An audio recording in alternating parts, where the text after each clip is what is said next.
Sri Gurubhyo Namaha Harihi Om Sadashivasamarambham Shankaracharya Madhyamam Asmadacharya Paryantam Vande Guru Paramparam Sadatmadhyana Niratam Vishayebhyah Parang Mukham Naumi Shastreshu Nishnatam Chandrashekhara Bharatim. Page 1, verse 2. Jantunam narajanma durlabham atah pumstvam tato viprata tasmat vaidika dharma marga parata vidvatvam asmat param atmanatma vivechanam svanubhavo brahmatmana samsthitihi muktirno shatakoti janma sukritaiv punnair vina labhyate. In the last class, we looked at the first two verses of the Vivekachudamani. In the first verse, Shankaracharya paid his namaskaras to his guru. And in the second verse, he said that amongst all births, the birth as a human being is very rare and must be cherished and fruitfully used. Even rarer is being born with the authority to study the scriptures. Pumstvam was rarer, he said. And rarer still was Viprata, which is being born as a Brahmana and having this scriptural study as his sole purpose.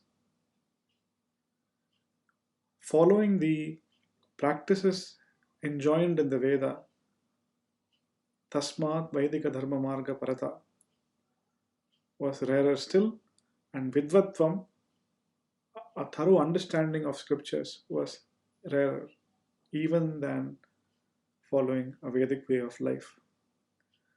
He then spoke about Atma Anatma Vivechanam, the discrimination of the self with the non-self, with the purpose of identifying what that self is. And that identification was what he called Svanubhavaha.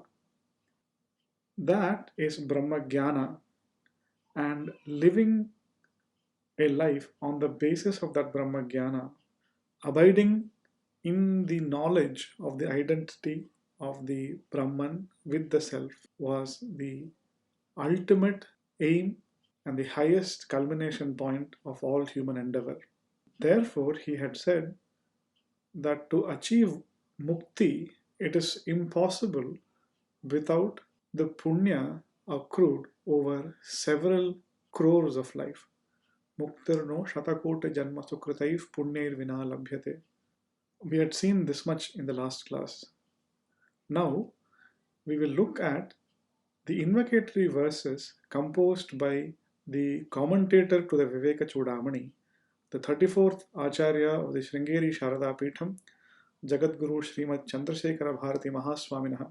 The first invocatory verse is Samsara Sagara Nimagna Janodidhirshuhu Yovatarachiva Nrasimha Guru Chalena Jadyandhakara Haranam Karuna Samudram Tam Dakshinasya Manisham Hridibhavayami.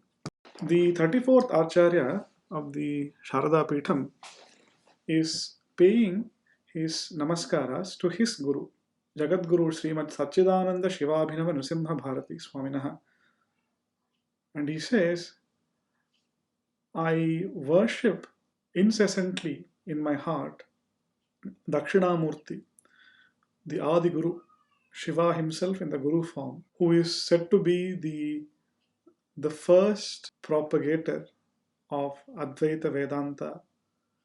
And he says that Dakshinamurti, who is an ocean of mercy and who destroys the darkness that is ignorance, the inert darkness that is ignorance.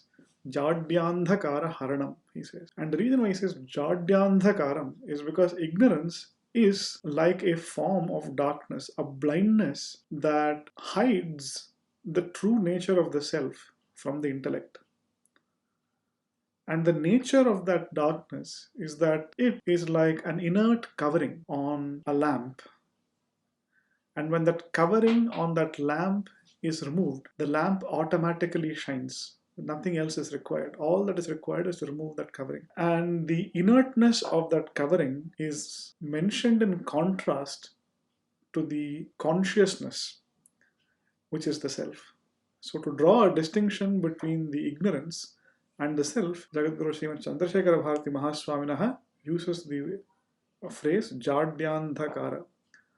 And such a darkness is dispelled by that Dakshinamurti, who is an ocean of compassion and who, out of a desire to rescue those people who have been trapped and are drowning in the ocean of samsara, samsara sagara nimagna janodidhirshu, he who desired to do the uddhara of all those people, to essentially rescue all those people who are trapped and drowning in the ocean of samsara, he descended into this earth, Yovatarachiva Nrsimha Guru Chalena, who has descended into this earth as the form as Shiva Nrsimha Guru, Jagadguru Srimad Satchidananda Shivabhinava Nrsimha Bharati Mahaswamigal, the 33rd Acharya of the Sringeri Sharada Peetham and the Guru of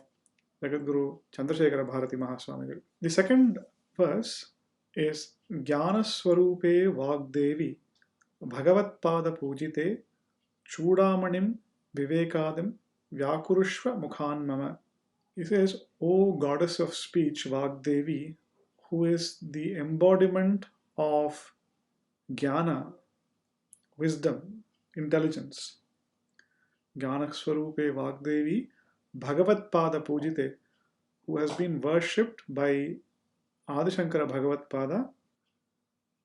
He says he worships the goddess Saraswati, the goddess of speech, and he says, Chudamanim Vivekadim Vyakurushva Mukhan Mama. Please explain the import of the Vivekachudamani through me, through my lips. May I be able to comment on the Vivekachudamani by your grace. And then the third verse is Prasannanam Gabhiranam Vatasam Deshikeshituhu Bhavastvat Kripaya Chitte Bhasatam Mama Sharade. He describes the words of Acharya Shankara Bhagavatpada and he says, it is Prasannanam Gabhiranam Vatasam. The words of my Deshika, my Guru, are Prasanna Gambhiram. This Prasanna Gambhiram phrase is often used to describe the writings of Acharya Shankara Bhagavatpada.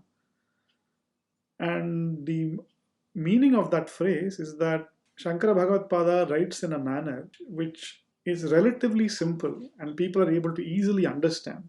But behind each word, each turn of phrase, there is so much depth of meaning that the true expert who has studied this in the tradition of Guru Shishya Parampara will be able to plumb these depths and understand these depths. And therefore, he says, the words of Shankaracharya are Prasanna Gambhiram. They are apparently easy to understand, but there is a lot of hidden depth which can only be discerned by true knowers of Advaita Vedanta. And then he worships Sharada Devi and he says, may their true meaning, the deep meaning of Acharya's works, may Sharada Devi, may you please shine them in my intellect. May I understand these words so that I am able to comment upon them appropriately. The next verse is Ganesha to dispel all the obstacles in the way.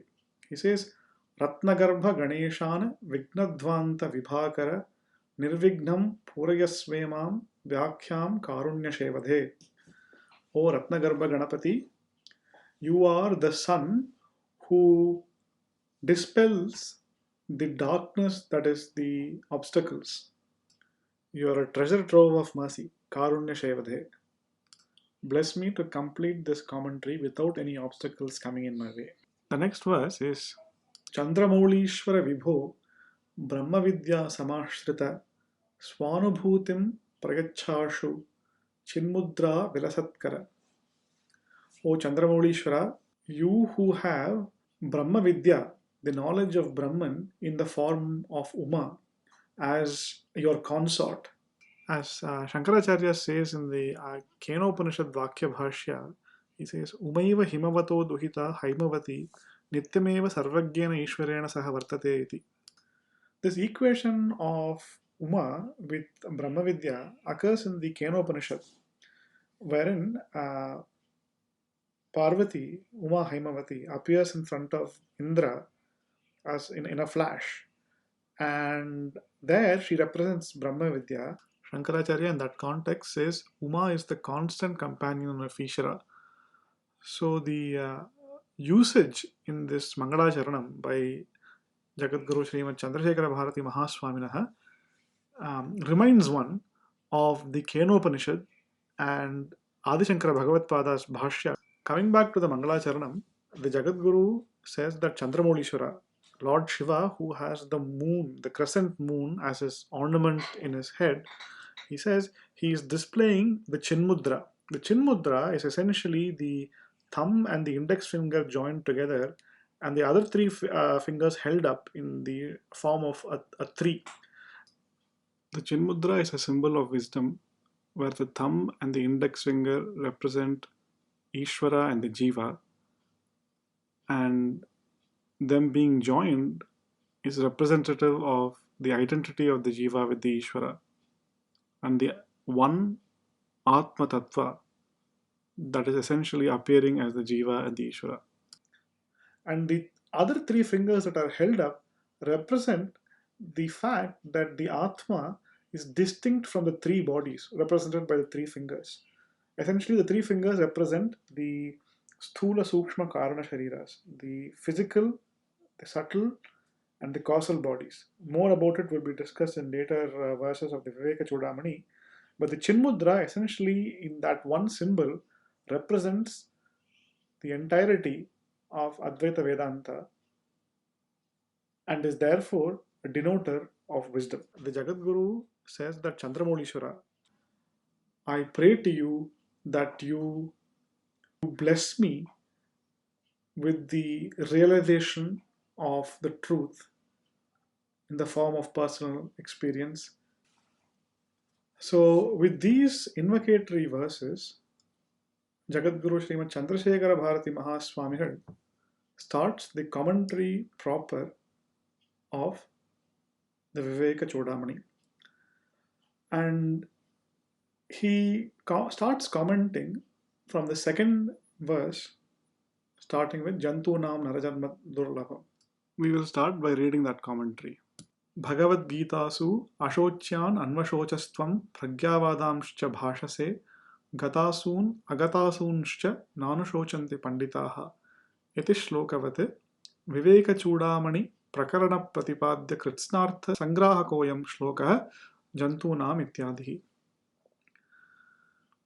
He says, like in the Bhagavad Gita, Acharya Shankara Bhagavatpada says that the Bhagavad Gita proper begins from the verse in the second chapter of the Bhagavad Gita. The first part is merely an introduction and sets the stage for Arjuna to ask the questions to Krishna and for Krishna to start the answers.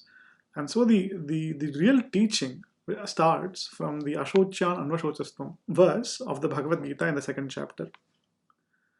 And the speciality of that verse is that within it, one can say the entire Bhagavad Gita is contained in a very, very packed manner. Essentially, that shloka is saying, Ashocyan Anvashochastvam Pragyavadanscha Bhashase. He says, O Arjuna, you are grieving for those that should not be grieved for. You are speaking the words of the wise people, but really, the wise, the Panditas, do not grieve for the dead or the alive. Neither the people who have arrived nor the people who leave, the wise men are concerned about or worry about. So in that shloka, The entire essence of the Bhagavad Gita is packed. And so Acharya says, like that sloka in the Vivekachudamani too, whatever is to be conveyed in that Prakarana Grantham, Vivekachudamani Prakarana Pratipadya Kritsnartha Sangraha Koyam Shlokaha. The entire meaning of the Vivekachudamani is packed in a nutshell in this particular shloka, starting with Jantuna. The next line, Astikasyaiva Shastridhikarat Prathapam Narajanma Prashastya Kathana Mukhena Sharira Vyatirikta Atmastitvam Tavad Bhanayati Jantunam Narajanma Durlabham iti.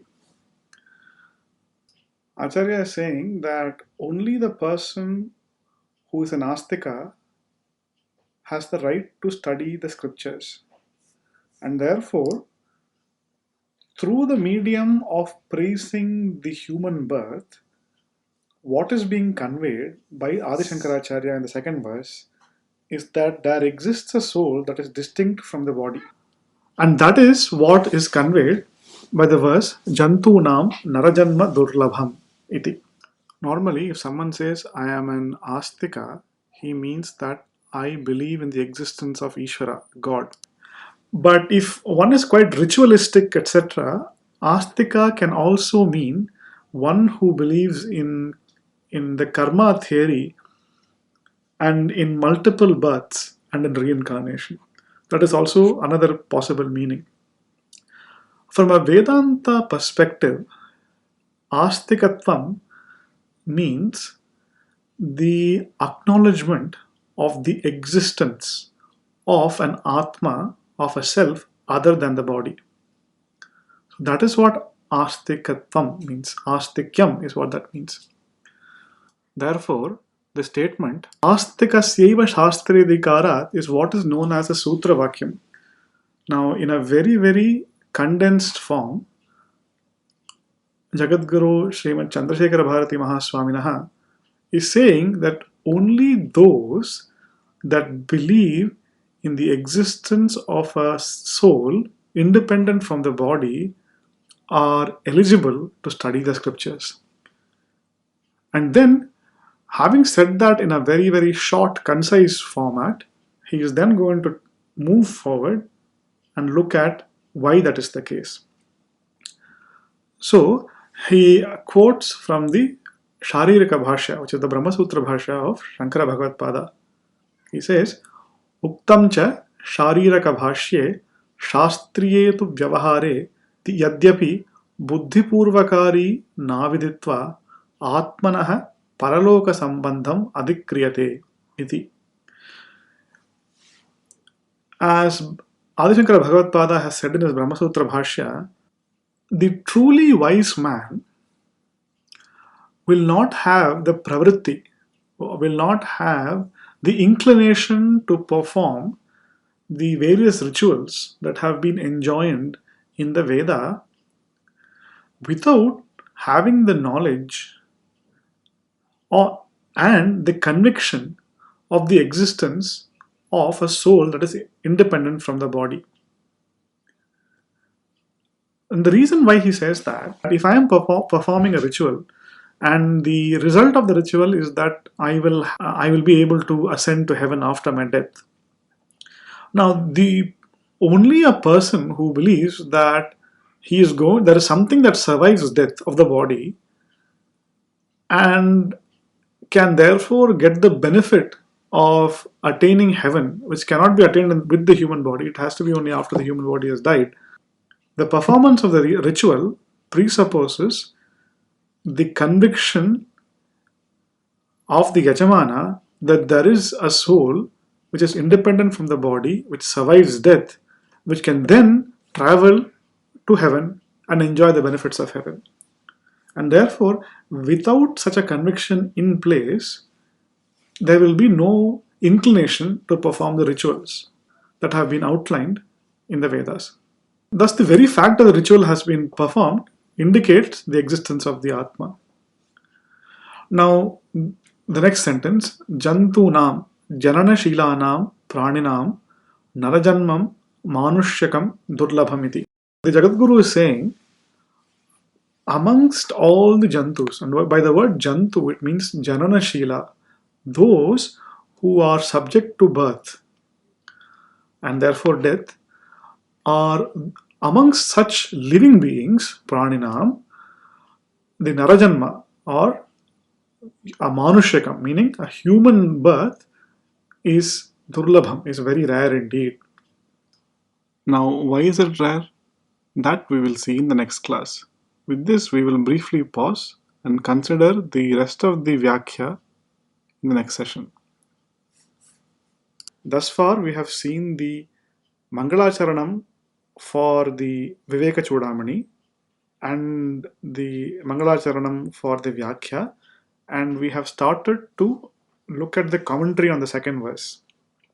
And already in the first few lines itself, we have seen a hidden depth that is being revealed in the Vyakhya by Jagadguru Chandrashekhara Bharati Mahaswaminah, where he has essentially said that Jantunam Narajanma Durlabham essentially is indicative of the existence of a self that is independent from the body, which is a very important concept in Advaita.